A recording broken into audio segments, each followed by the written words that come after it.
Vlevo v bok.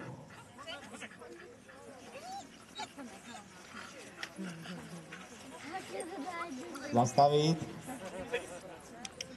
Co tady můžete pozorovat, hlavně je soustředění pejska na psa. Pes by opravdu se měl soustředit pouze na svého psovoda, nečuchat kolem. A je tam vidět pěkně ten kontakt, ten přátelský kontakt, ten výcvikový kontakt. Vpravo v bok. Čelem vzad. Vchod. Odložit. Odložit. Odložit. Odložit. A odložit. Tak svodíte kapsu. Postavit. Posadit. A pořád do pochvalu, to je vždycky hlavní. A poprosím odhodit. Vyslat pejska.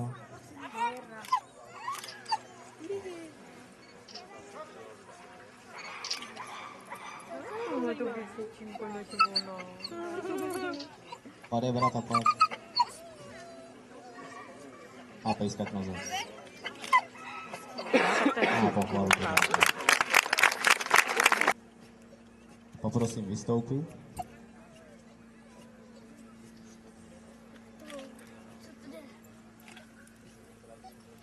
A vtělet do psu. Pejska položit. Posadit.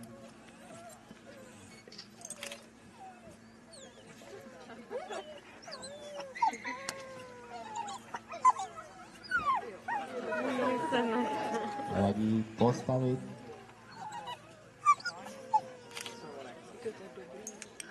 Posadit. Tak, šikulky, zpátky ke psu. Do výcviku. Uvidíte dva způsoby provedení. Hlídka ukáže u nohy. A Honzura ukáže na vzdálenost. Pouze posunete. Tak, můžeme.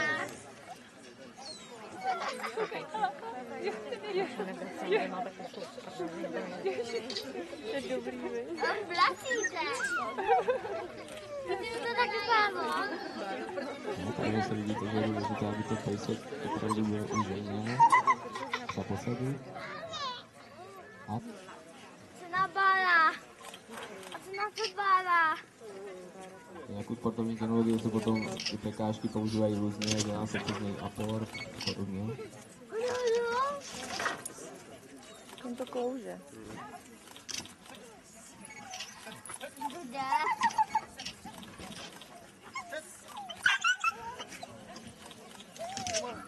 Luka, co je to pláno?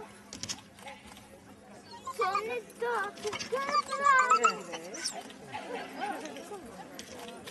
Tak já poprosím převody, aby se mě tady zhodili, zase zpátky.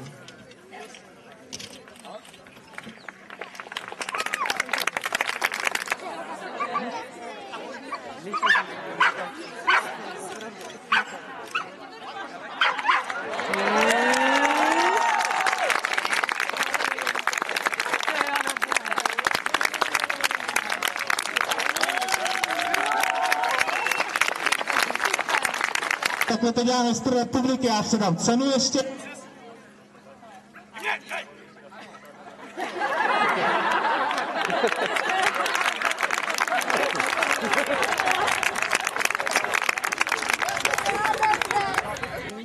Pokus.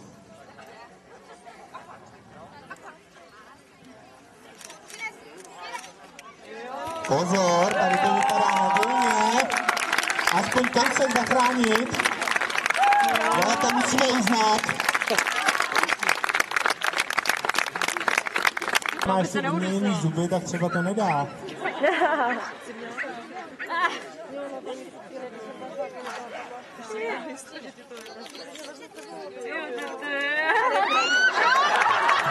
To je záhradat, správný přístup. A další, Martin mi teď hodí základní hod, který se jmenuje backend, který se používá při většině soutěží a je to takový nejjednodušší hod, co jde házet. Tak, hoďte mi tam něco jiného, abych tam třeba forehand, ať vidíme ten disk, když letí, musí mít náklon, protože jako rotuje, aby se vám nepřetočil a aby byl takhle krásně rovně. Tak, a je to kuře. Tak, a teď se to krásně povedlo. Tak poslední pokus. Jo, a to je ono, to je krásný, super, potlesk, víc.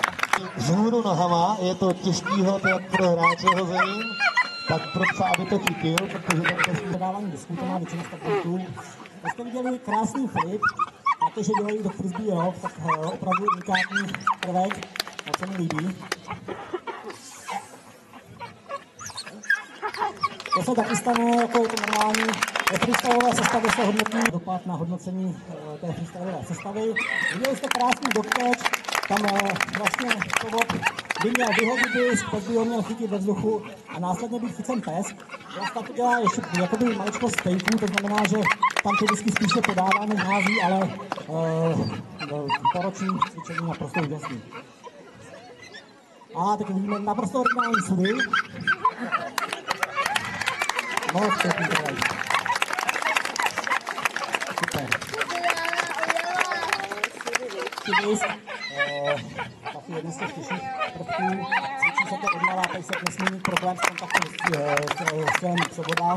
Dog frisbee je týmová hra, že se říká sport. Krásně přeskočený zad. Je to takový, přeskočit svoboda, volt je s obrazem. Bylo takové kombinované. Toto byl krásný over. Protože on se odráží poměrně pozdě a často šlápne tam, kam nemá a dopadne taky tam nemá. Takže doufám, že svoboda a psa.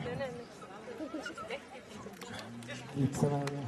Tak, a to jako bych to bylo podle bych pohodně, tohle to pásy. Teď jsme viděli over, což je, pes nechytil disk, je to, pes vyskočí a už to máme, super.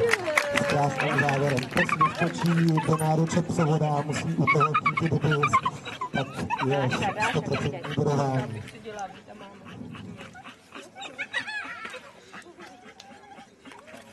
Tak, tohle trik dělá hodně hráčů, ale poprvé jsem ho viděl u Matyho, to dělají ty, co si kupujou to tričko s břichem. Teď si viděli volt a druhý volt, neboli odraz od zad. A tomuhle se říká flip, neboli přibodování v práci, to znamená, když najdete na místě činu nějaký vzorek, třeba si tam pachatel zapomene čepici, tak podle toho potom dokážete pachatele identifikovat a dokážete to předložit před soudem. To měla na kursinku, když vyváděla. A vidíte, že pejsek si musí správně ten pach štípit do paměti, takže pes má velice dobrou pachovou paměť. To má být. Tak, a to je správně.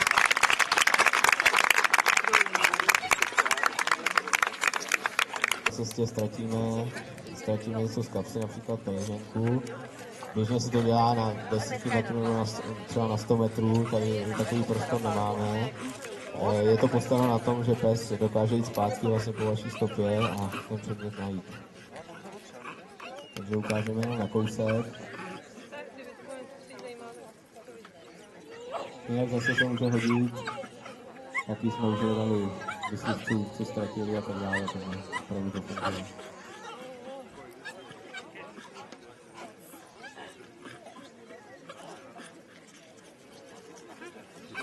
Zavalí teda.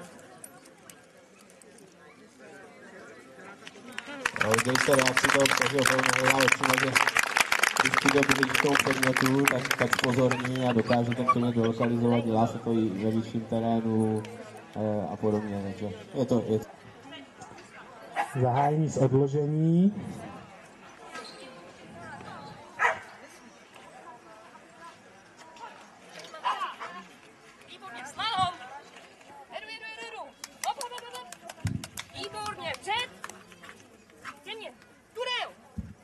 Takže tady to je opravdu jednoduchý parkour, je to pro ty většinou buď to začátečníky nebo A1. Je to tím, že jakoby moc ten basic jakoby neotáčí směry, A teď vidíme chybu, což na závěr chytrá diskvalifikace. A na Ačku má teda menší rozběh, měl by mít více jakoby prostoru, ale zvládá to. No, takže tady to jsme dodělali, většině ho musí sledovat, takže on musí nejenom sledovat překážku, ale samozřejmě i posledovat pána. Jo, a to je náš závěrečný trik, pokaždý, když náš pes teda doběhne agility, tak skáče do náruče. To je pro ní vesměs největší odměna. Takže děkuji moc, tenhle poslední trik bych uměl taky teda. Balkambing a přetahování a tak, takže pejska vždycky tak nelažnavým. Je to všechno vlastně na bázi nějakého si přivolání, akorát že s břemenem. Motivačka je pešek.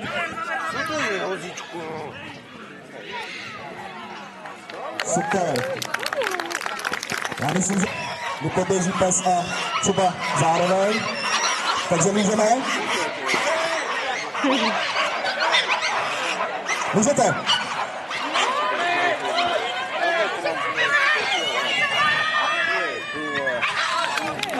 Tak, Aneta to pojela hodně sportovně. Přibočky teda tahají pneumatiku, která je to tak pěkně zvedli plot. No, paráda. Krásný pokus.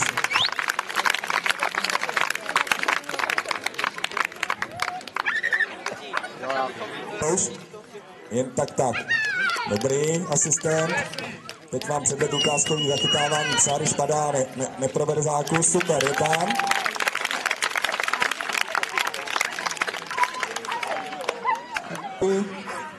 Psi jsou samozřejmě ukotvený, aby k sobě nemohli. A jenom exibičně, jenom třeba na minutku holky, je nechce potahat, ukážeme, jak se tahají fenky. Potom tam dáme třeba 2 pejsky, neštou vše s čestrem. V České republice v této disciplíně je rekord nějakých 79 minut. Tady ty soutěže handleři můžou psa povzbuzovat, nesmí se ho však dotýkat. A co se přetahuje, vyhrává ten, který toho peška drží díl, ten, který pustí, prohrává. A takhle to jde vlastně navoukem, KO systémem až do finále. Takže zakejská, odkud jak se jmenuje? Tak Lakina nám předvede nějaký speciální prošení. Připravujte se další, prosím.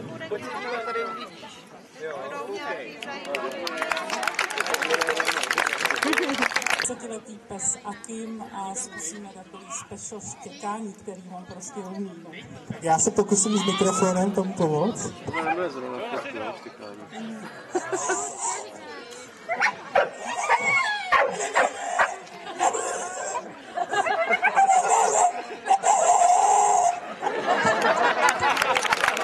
Tak výborně.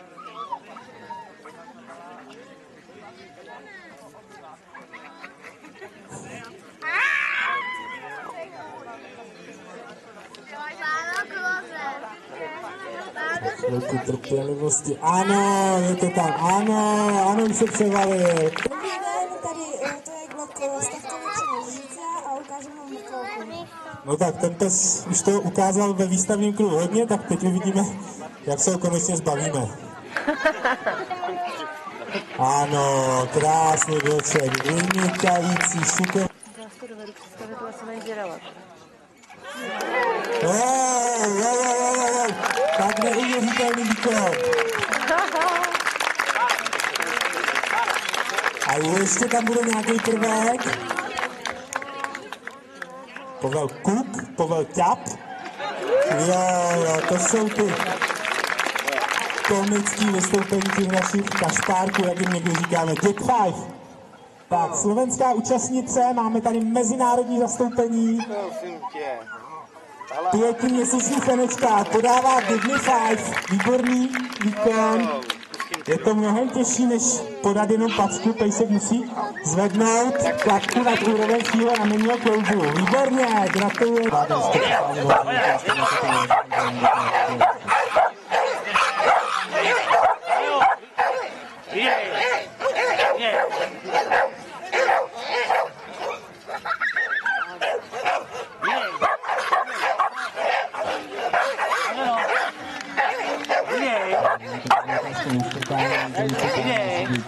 Vytrvalé a rychlé.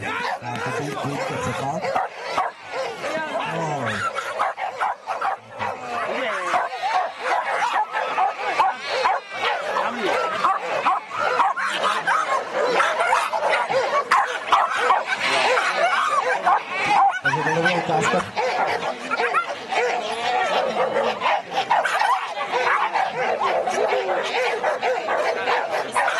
Můžete se pokusit střežit, dokud figurant nepohne noha, tak být v klidu.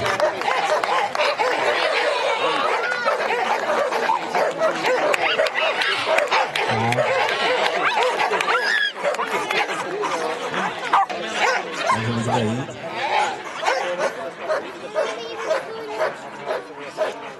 Koho? Vy malý dragón, Honza nám zase zlobí, zase nám to utáci, takže musíme se držet.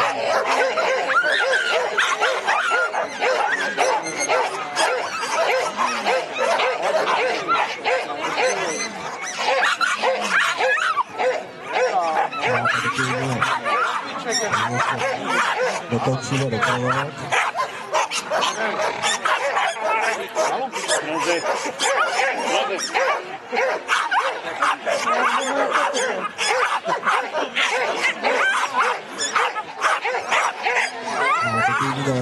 Hlídání pachatele, že se asi potřebujete dojít do auta pro telefon a vy jste si ho povoz, tak necháte toho pachatele střežit. Opět ten pejsek je nacvičen, že na ruce vlastně nereaguje, že můžete se klásnout třeba, když je po vás nějaká vosa nebo tak, reaguje na nohu, takže pokud se podaří utíct, pokud se pokusí utíct, tak bude utíct.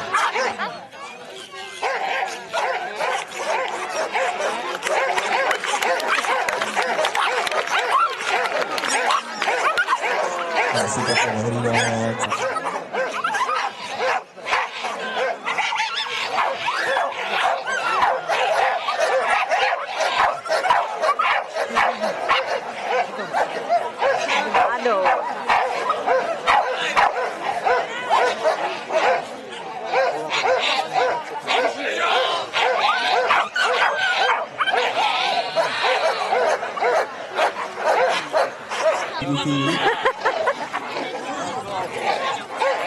Ale bohužel má svůj, tady je paní šestka českým důchodem, takže nevím, jak si to bude problém mít.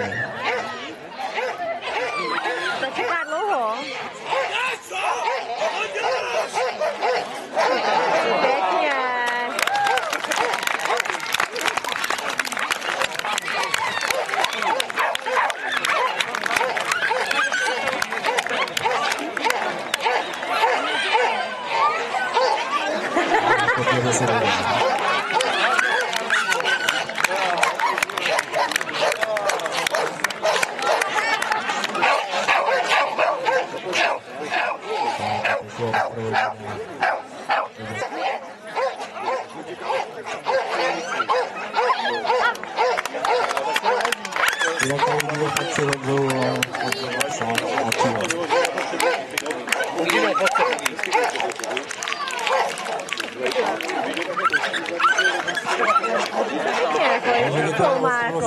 Ukázek obrany, Honzo, chce se co dodat ještě v tuhle chvíli? Jak se zbavíš klíštěte?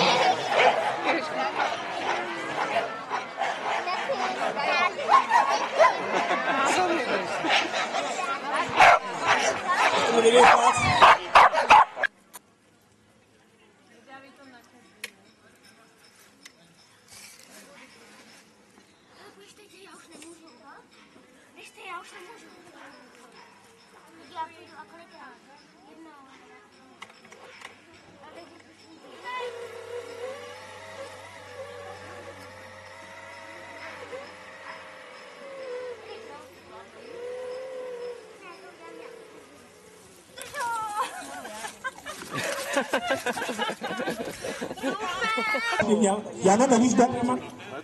Tak já nevím, tady je nějaký zmatek teď, takže dáma v kostýmku a nějaký handler nám tam běhá. Jenže představuji, jak to nemá vypadat. Technická u chatky číslo 5 odparkovat stříbrné auto. Ježiš, takže tady vidíme předvedení psa v pohybu. Přísná rozhodčí Helena Modrová žádá tady předvedení, takže dáma v červeném kostýmku zastavuje a jakýsi handler nám tady rovná psovi nohy, možná je i počítá. Ano, teď mu dal razantní úder do beder, aby projevil jeho všechny kladné vlastnosti. Vidíte, i výstavní výběh je naprosto ideální, široký, aby nedošlo k zranění od rozhodčího. Já nemůžu, já vystavuju! Všichni chápem, že občas má handler telefonát, který musí vyřídit i v kruhu. Důležité je také oblečení, výstavní boty jsou samozřejmě důležitý, měly by ladit a reprezentovat. Takže tady vidíme perfektně zvládnutého psa, který dělá přesně to, co handler očekává. Ano, teď pes zakopával o handlera, nebo to bylo naopak. Ano, teď krásně byl odložen na dalším posouzení nastupila dáma v červeném kostýmku. Tak, náš handler má velkou radost, chválí psa, nezdráhá se ani hlasitých projevů samozřejmě, protože ví, že diváci ho sledují a všechny zajímá, co dělá jeho pes mimo posuzování. Dáma v červeném kostýmku celkem nudně tady pobíhá ze psem, to není zajímavé samozřejmě. Zajímavé je, pokud svého psa dokážete rozdráždit a rozštěkat tak, abyste upoutali pozornost rozhodčího.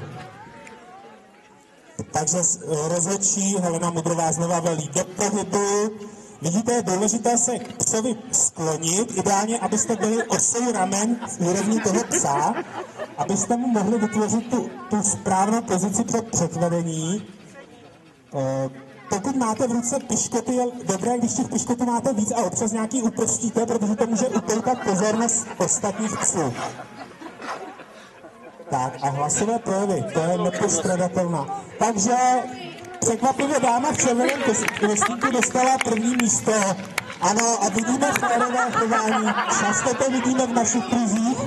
Důležité je vynadat nejen rozhodčímu, ale i ostatním soupeřům. Balkánský šampion a v našem kruhu odchází až druhý. Ano, ano. Známe to všichni. Takže okomentuješ to nějak, prosím. Takže dobrý den, viděli jste tady ukázku, nebo 2 ukázky různých způsobů, jak jde předvést pes. Pán handler s pejskem se žitým obojkem nám předvedl přesně, jak se to nemá dělat. Předvedl nám nevhodné oblečení do kruhu, chování a tak dále. Naopak paní v červeném kostýmku naprosto profesionálně se vším všudy.